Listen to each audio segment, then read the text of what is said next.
Eva, my phone just died. The screen went black. The map is gone. It's dark. And I don't know this street. I don't know where I am. I'm lost, Eva. I'm really lost. It's night and everything looks the same and I can't call anyone. Okay, I hear you. Look at me. I'm right here with you. Your phone is dead. It's night. And you're lost. That's scary. I know it is. My heart is beating so fast. There are no lights in these windows. The houses all look the same. How do I even get home from here? You get home one small step at a time. And tonight, you are not doing it alone. We're going to live this together, slowly, so the next time it happens, and one day it will happen, it won't be the first time. You promise me that? I promise you that. Breathe in with me and out. Again. In and out. Good. Now let's walk through exactly what you do when the phone dies and the night feels too big. Why does this scare me so much, Ava? It's just walking. It's just talking to someone. People do it every day. Because it's late and you're tired, and the words you need are in your second language. When you're calm, English is hard. When you're scared, in the dark, alone, it can feel impossible. Yes, that. My mouth opens and nothing comes out. My mind just stops. That's normal. This is your new life now. A new country, new streets, new sounds at night. And a dead phone in a dark place is one of those little moments that decides how the whole night goes. If you can ask one stranger one good question, you find your way home. If you freeze, you stand on a cold corner, more and more afraid. So this little moment is actually a big one. It's huge. Knowing how to say, I'm lost, can you help me, calmly to a stranger at night, that is real freedom.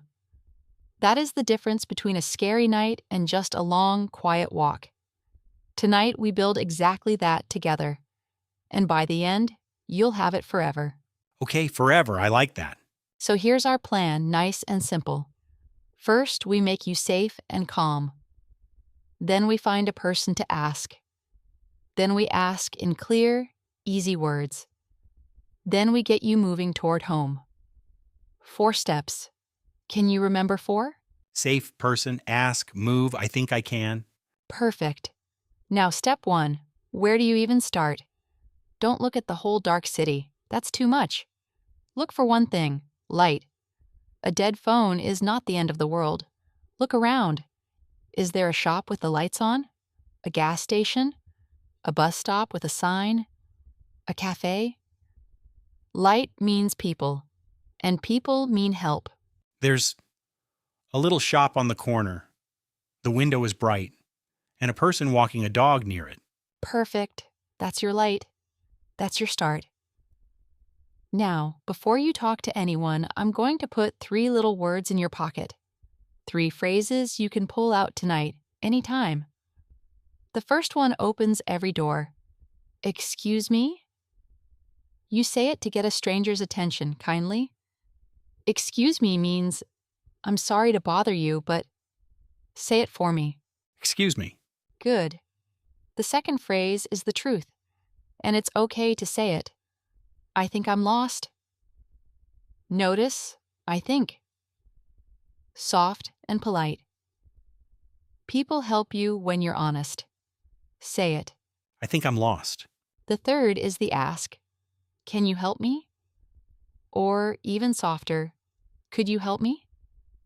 Put them together and you have a key for almost any door tonight. Excuse me, I think I'm lost. Could you help me? Hold those 3. Ready to meet your first person? My hands are cold, but yes, ready. Good. Now I'm going to be the person walking the dog. You walk up, you stay calm, you speak. Go ahead. Hi. Hello. Sorry. Okay, stop. Breathe.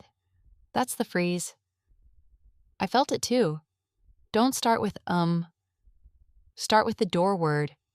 Excuse me. Try again from the top. Excuse me? Better already. Now the truth, then the ask. Slowly. You have all the time you need. Excuse me, I think I'm lost. Could you help me? Yes. That's it. That's the whole thing. Say it one more time, even slower, so your mouth remembers it forever. Excuse me, I think I'm lost. Could you help me? Beautiful. Repeat after me slowly. Excuse me. I think I'm lost. Could you help me, please? Excuse me, I think I'm lost. Could you help me, please? Could you is softer and more polite than can you. And that little please at the end, people love it. It makes them want to stop and help you. Now, that first part's done. But here comes the harder part. The part where most people freeze a second time. What part? The part where they answer you. And they answer fast. Let's do it. I'm the dog walker again. You ask, and I'll reply like a real busy person. Quick. Ready? Go. Excuse me, I think I'm lost. Could you help me, please? Oh, sure. No problem. Where are you trying to go? I want to go home. I live on Maple Street. Maple? Yeah. Go straight 2 blocks, take a left at the lights, and it's right past the pharmacy. Wait, what? You said it so fast? I only heard go straight and left? And something with a pharmacy? My brain stopped again, Eva. Good. Now listen, because this is the most important moment of the whole night. When someone speaks too fast, you do not nod and pretend you understand. You do not just smile and walk away confused. You ask them to slow down. That is not rude. That is smart. But isn't it embarrassing to ask the same person again? No, it's the opposite of embarrassing. Confused people walk in circles for an hour. Brave people ask one more time and get home in 10 minutes. Here's your phrase. Sorry, could you say that again, please? Repeat after me, slowly. Sorry, could you say that again, please? And one more, even more useful. Could you speak a little slower, please? Say it. Could you speak a little slower, please? Yes. A little slower. That one phrase will save you 100 times in your new life. Now let's run it again. I'll speak fast, and you stop me. Ready? Yeah. Go straight 2 blocks, take a left, past the pharmacy. Sorry, now could you say that again, please? Could you speak a little slower? Of course, no problem. Go. Straight for 2 blocks, then turn left at the traffic lights. Your street is right after the pharmacy. Okay, go straight, 2 blocks, then turn left, pharmacy. I think I got it. You got it, and you didn't pretend. You asked. That's the whole skill, Marco. Feel that? I feel a little less scared. Just a little. That little is everything. Now I'm going to make it harder because the real night is not always kind. Sometimes the directions have words you don't know. Sometimes you're still confused after asking twice. Let's practice that so nothing surprises you. I'm a new person now. Someone standing outside the bright shop. You ask, go. Excuse me, I think I'm lost. Could you help me, please? How do I get to Maple Street? Oh, Maple Street? It's a bit of a walk from here. You could go up the hill past the post office, or honestly, you're better off catching the bus. The bus, the hill, post office. Eva, there are too many words. I don't know. Honestly, you're better off. I'm losing it again. Okay. So this is where you do something powerful. You make the questions smaller. Don't try to understand everything they said. Pick one thing. The easiest, safest thing tonight is the bus. So you ask one small question. Is there a bus stop near here? Repeat after me. Is there a bus stop near here? Near here means close to this place. And if you want to know if it's a long way, you ask 2 tiny words. Is it far? Try both together. Is there a bus stop near here? Is it far? Perfect. You don't need the hill, the post office, or honestly, you're better off. You just need the bus. Let's run it. I'm the person by the shop. Go ahead. Excuse me, I think I'm lost. Is there a bus stop near here? Yeah. There's one right across the street. See the blue sign over there?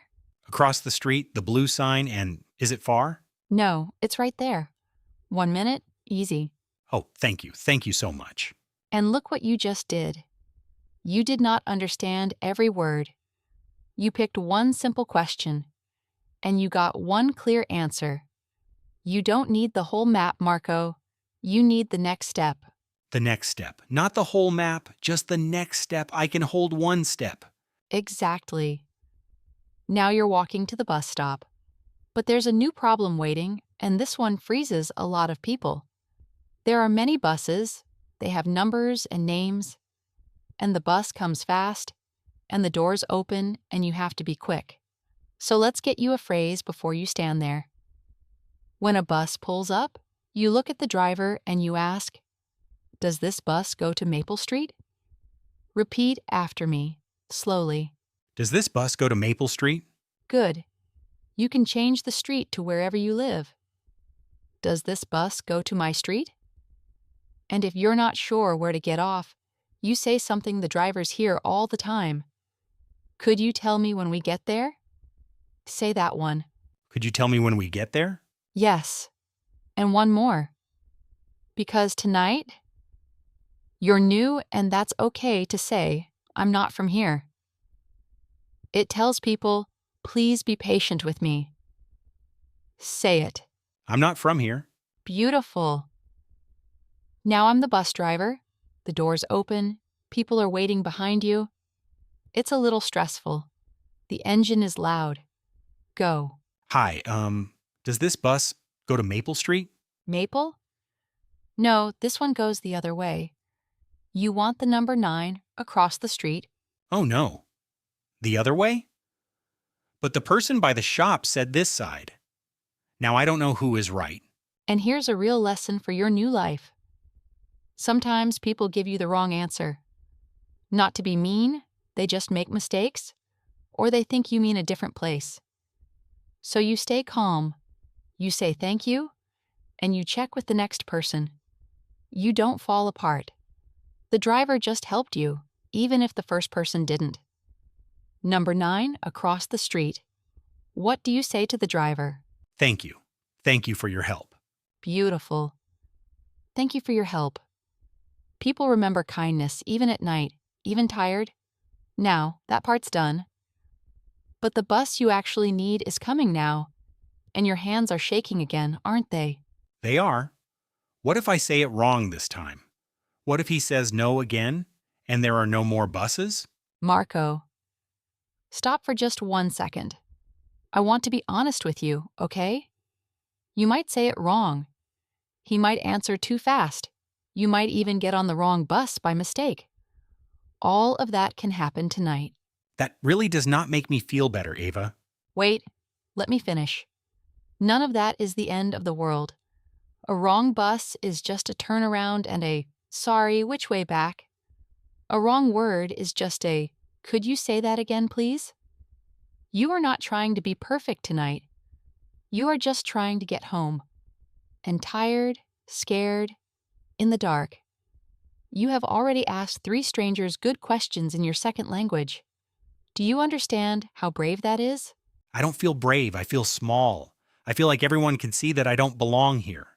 Then listen to me very carefully. Everyone was new once. Everyone got lost once. The person who walks past you on Maple Street tomorrow morning, they got lost their first month here too. Their phone died once too. You are not less because you got lost. You are not less because your English shakes a little at night. You belong here the moment you decide to find your way home. And you are finding it right now, step by step. You really believe that? That I belong? I know it.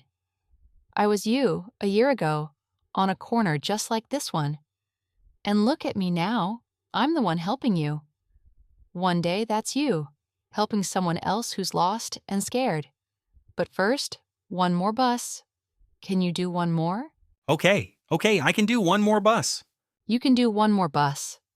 The number 9 is coming now. The doors are opening. Go be brave for 10 seconds. That's all this is, 10 brave seconds. Excuse me, does this bus go to Maple Street? Maple? Yep, hop on. Thank you. Could you tell me when we get there?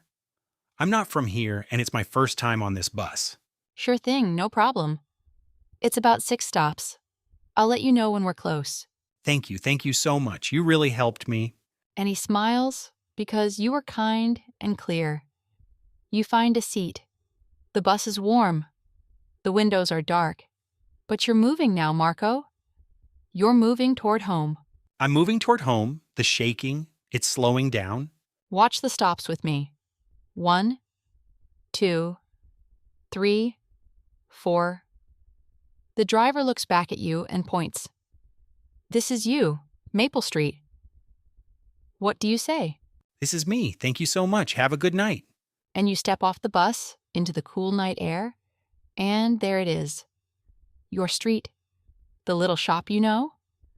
The tree on the corner. The light in your window. Waiting. I made it. My phone is still dead and I made it home all by myself. I really did it. You really did it. You found your way home, in the dark, in English, on your own 2 feet. So tell me, how do you feel now standing on your own street? Tired, but proud. A little proud. An hour ago, I didn't think I could do any of this. You can. And here's the one tiny truth to keep from tonight. You don't have to be perfect. You just have to be brave for 10 seconds at a time.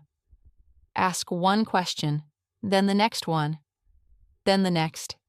That's how you cross any dark street, in any new country, in any language. Brave for 10 seconds. I can do 10 seconds. That's all it ever is. And the next time your phone dies on a dark night, you won't freeze on the corner. You'll look for the light, find a person, and say the words. Because tonight was not the first time. We already lived it together, you and me. Thank you, Eva. Really. I was so scared, and now I'm home, and the words are still in my pocket. They're yours now. Now let's lock them in so they're always there when you need them. Here are the phrases that carried you home tonight. Slowly, one more time. First, excuse me, I think I'm lost. Could you help me, please? That's how you gently stop a stranger. Say it. Excuse me, I think I'm lost. Could you help me, please? Next, could you say that again, please? For when they talk too fast. Say it. Could you say that again, please? Next, the golden one. Could you speak a little slower, please? Say it. Could you speak a little slower, please? Next, is there a bus stop near here? And its little friend, is it far? Say both. Is there a bus stop near here? Is it far? Next, does this bus go to my street? And could you tell me when we get there? Say them. Does this bus go to my street? Could you tell me when we get there? And last, the one that makes people kind to you? Thank you so much. You really helped me. Thank you so much. You really helped me. Those phrases will carry you through 100 dark nights. Keep them close, right there in your pocket. Subscribe and follow Marco through every real situation you'll face out there. One real story at a time, and you'll be ready faster than you think. The more situations you watch, the less scary the real world gets. So keep going, a little every day. Tell us in the comments, what's the one place you're most afraid of getting lost in your new city? We read every single answer. Tap like if Marco's panic at that dark corner felt a little too real, and turn on the bell so the next story finds you first.